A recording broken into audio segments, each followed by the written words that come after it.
Hello বন্ধুরা, welcome to my channel Rakib DS এর পক্ষ থেকে সবাইকে জানাচ্ছি সুস্বাগতম। তো বন্ধুরা, আশা করি সকলে ভালো আছেন। তো বন্ধুরা, আমরা বিগত ক্লাসে লেসন 1, লেসন 2, লেসন 3 দেখেছি। আজকে দেখবো লেসন 4। তো লেসন 4 আমরা শুরু করে দিই, চলুন। আর যারা আমার চ্যানেলটি সাবস্ক্রাইব করেনি তারা অবশ্যই সাবস্ক্রাইব করে নেবেন। তো আমরা Jdpaint শুরু করি। তো Jdpaint file new, open, close, save এগুলো সবই দেখছিলাম। তো আজকে আমরা দেখব যে এক্সপোর্টটা কাজ হলো, এক্সপোর্টটা হলো আউটপুট করা। বলতে আমি একটা ফাইল অন্য একটা সফটওয়্যারে চালাবো। আমি যে ডিজাইনটা এখানে করছি, তো এই ডিজাইনটা অন্য একটা সফটওয়্যারে চালাবো। তো সেই জন্য আমাকে কী করতে হবে, এক্সপোর্ট। তো আমার এখানে কোনো ডিজাইন আঁকা নেই, তো সেই জন্য আমি একটু কাজ করে আসি যে এখানে সিম্বল লাইব্রেরি কিছু অপশন আছে, সিম্বল লাইব্রেরি। তো তার আগে যে অপশনগুলো আছে, ডকুমেন্ট ইনফো, এগুলো দরকার নাই। সার্চ ফাইল, এটা দরকার নাই।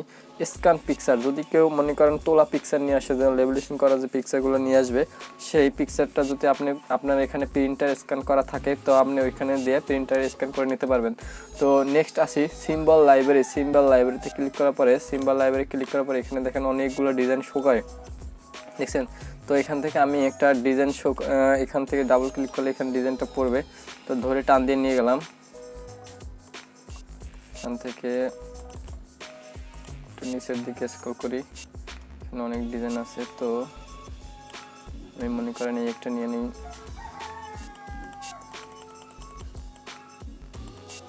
এখান থেকে একটা নিয়ে নিলাম, সাপোজ এটা একটা নিয়ে এখানে দিয়ে টান দিলাম, এখান থেকে এই যে আসলো, দেখা যাচ্ছে এখানে হলো কিছু মানে ওর Jdpaint কিছু স্পেশাল ডিজাইন আর্ট করা।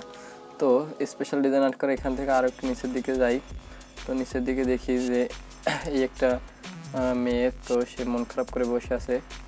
তো এখান থেকে এটাকে নিয়ে নেই, তো এখানে রাখলাম। তো এই যে এটা এখানে রাখলাম। এখান থেকে আরও আপনার ডিজাইন দেখতে পারবেন যে এটা সিম্বল লাইব্রেরির মধ্যে আছে। তো এখান থেকে আমি নিয়ে নেই, দেখি আর কি আছে।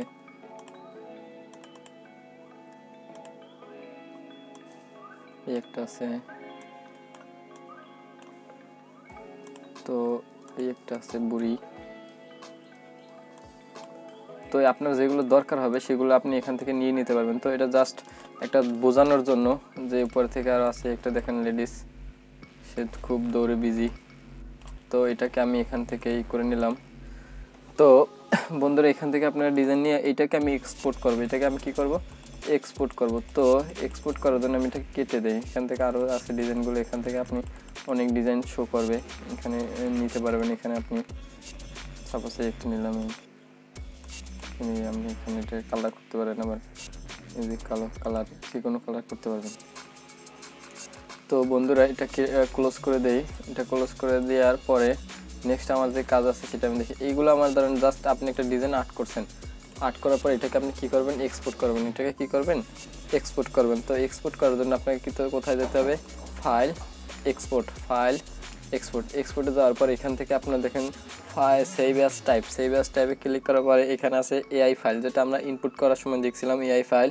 তারপর আছে ডিএক্সএফ ফাইল, তারপর আছে এসপি। এখন এইখান থেকে আপনি সবচেয়ে ভালো হয় ডিএক্সএফ ফাইলটা করলে, কারণ ডিএক্সএফ ফাইলটা এসপি এর আর্টকামে সবগুলোতে চালানো যায়। তো আমি এখানে সাজেস্ট করবো যে আপনি ডিএক্সএফ ফাইলটা দেবেন। তো আমি এখানে ডিএক্সএফ ফাইলটাকে ক্লিক করার পর এখানে দিলাম, এখানে ডেস্কটপে একটা লিখলাম, ডেস্কটপে ক্লিক করার পর লেসন লেসন 4 একটা ফোল্ডার করে নিলাম। তারপরে এখানে সেভ ডিএক্সএফ। তো বন্ধুরা, আমি এটাকে ক্লোজ করে দিই। এটাকে ক্লোজ করার পরে এখানে আমি দেখেন ডেস্কটপে একটা ফাইল দেখা যাচ্ছে যে ডিএক্সএফ লেসন 4। তো আমি এটাকে আবার ওপেন করি, ইনপুট যেটা করছিলাম, ফাইল ইনপুট, তারপরে হচ্ছে অল ফাইল, এখানে আমি ডিএক্সএফ দিয়ে দিই, ডিএক্সএফ ওপেন। তো বন্ধুরা, আমি এক্সপোর্ট করলাম এবং ইনপুট করলাম, দুটাই আমি এখান থেকে করা গেল। তো এই হলো আপনার যে এক্সপোর্ট করা। আর তারপর আছে ডকুমেন্ট ইনফো দরকার নেই, সার্চ ফাইল দরকার নাই, স্ক্যান পিকচার তো আগে বললাম। তারপর আছে সিস্টেম অপশনটা খুবই গুরুত্বপূর্ণ। দেখুন আমি দেখাই, সিস্টেম অপশনে ক্লিক করার পরে এখান থেকে দেখেন সিস্টেম অপশন আছে, Jdpaint অপশন। তো এখানে যেগুলো আমার দরকার আমি সেইগুলোই দেখব, যেগুলো আমার দরকার আমি সেইগুলোই দেখার চেষ্টা করব, সবগুলো আমার দরকার নাই। তো জেনারেলের ভিতরে আছে এই যে মিলিমিটারগুলো আছে, এগুলো আছে এরকমই থাকবে। ডিসপ্লেটাকে দরকার নাই।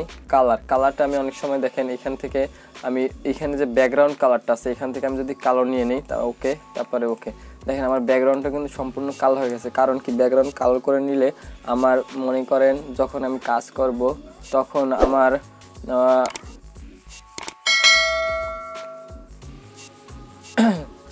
তো আমি এখানে দেখলাম যে ফাইল অপশন, এখানে হচ্ছে কালার, হচ্ছে ব্যাকগ্রাউন্ড কালারটা আপনি চেঞ্জ করে নেবেন। কারণ যখন আপনি সাদার উপরে কাজ করবেন তখন সব চোখ ধরে যায়, সেই জন্য আমি ব্যাকগ্রাউন্ড কালারটা কালো করে নিলাম। যদি অন্য কোনো কালার নিতে চাই file option, file system option, তারপরে হচ্ছে কালার, তারপরে হচ্ছে ব্যাকগ্রাউন্ড কালার, তারপরে হচ্ছে যে এখান থেকে আমি ব্লু নিয়ে দিলে অথবা লাল নিয়ে নিই অথবা সাদা নিয়ে নিই, যা দরকার আমি সেটাই নিতে পারবো। তারপরে ওকে ওকে, দেখেন হয়েছে। তো আর এগুলো যদি আমি এগুলো নিই তাহলে এটা হলো আপনার যে ব্যাকগ্রাউন্ড কালার, এখান থেকে আপনি এগুলো করে নিতে পারবেন। তো বন্ধুরা এখানে তো আর বুঝতে অসুবিধা নাই। তো আমি প্রথমে ব্যাকগ্রাউন্ড কালারটা কালো করে নিই, সিস্টেম কালার, ব্যাকগ্রাউন্ড কালার, ওকে ওকে, জাস্ট এইটুকুই। তারপরে এখানে ফাইল সিস্টেম অপশন, নেক্সট দেখি কালারের কাজ শেষ। তারপর আছে কি এটারও দরকার নাই। অটো সেভটা হলো খুবই গুরুত্বপূর্ণ, যে কারণ আমরা 1 মিনিট পর পর যখন সেভ এখানে দেওয়া আছে দেখেন অটো সেভ ইন্টারভাল এখানে হলো 10 মিনিট দেওয়া, তো আমি এখানে 1 মিনিট করে দিই।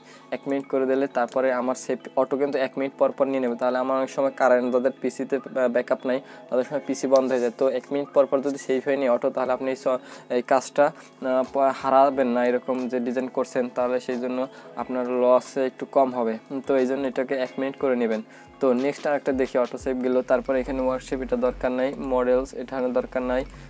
এটার ল্যাঙ্গুয়েজ এটা দরকার নাই। সেভ ফাইল, এই দেখেন ফাইল সেফটি হলো আমি মনে করেন একটা পাসওয়ার্ড দিব, আমি একটা কি করব পাসওয়ার্ড দেব। তো এইখানে দুইটা অপশন আছে দেখেন, সেট ওপেন ফাইল টাইপ, আমি এখানে পাসওয়ার্ড দিলাম, এখানে ক্লিক করতে হবে। ক্লিক করার পরে এখানে একটা পাসওয়ার্ড আসছে, এখানে আমি দিলাম 1 2 3, এখানে কনফার্ম পাসওয়ার্ড দিলাম 1 2 3, এটা হলো ওকে। যদি আপনি এই একটা টিক দিয়ে একবার পাসওয়ার্ড দেন তাহলে আপনি ওপেন করার সময় একবার পাসওয়ার্ড চাইবে, আর এখানে যদি ডাবল টিক দিয়ে ডাবল পাসওয়ার্ড দেন তাহলে ডাবল পাসওয়ার্ড চাইবে। 1 2 3, এখানে দিলাম 1 2 3, তারপরে দিলাম ওকে। এখানে এটা আমি সেভ করি, Ctrl+S, এখানে সেভ করার পর ডেস্কটপে দেখলাম যে লেসন LESSON লেসন 4, এখানে ক্লিক করলাম লেসন 4 Jdpaint, তারপর এটাকে ক্লোজ করে দিই। তো দেখেন বন্ধুরা এখানে আমার লেসন 4 একটা ফোল্ডার হয়েছে, 4 একটা ফাইল হয়েছে। এখন এটাকে আমি ওপেন করি, দেখেন পাসওয়ার্ড চাচ্ছে, দেখা যাচ্ছে এখানে পাসওয়ার্ড আছে, পাসওয়ার্ড ছাড়া এখনো খুলবে না।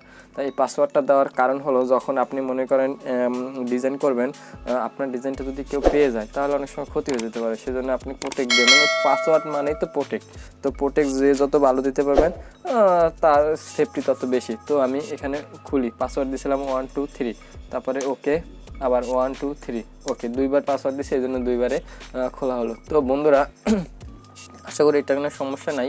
ফাইল সিস্টেম অপশন, তারপরে গেলো পাসওয়ার্ড, ফাইল সেফটি।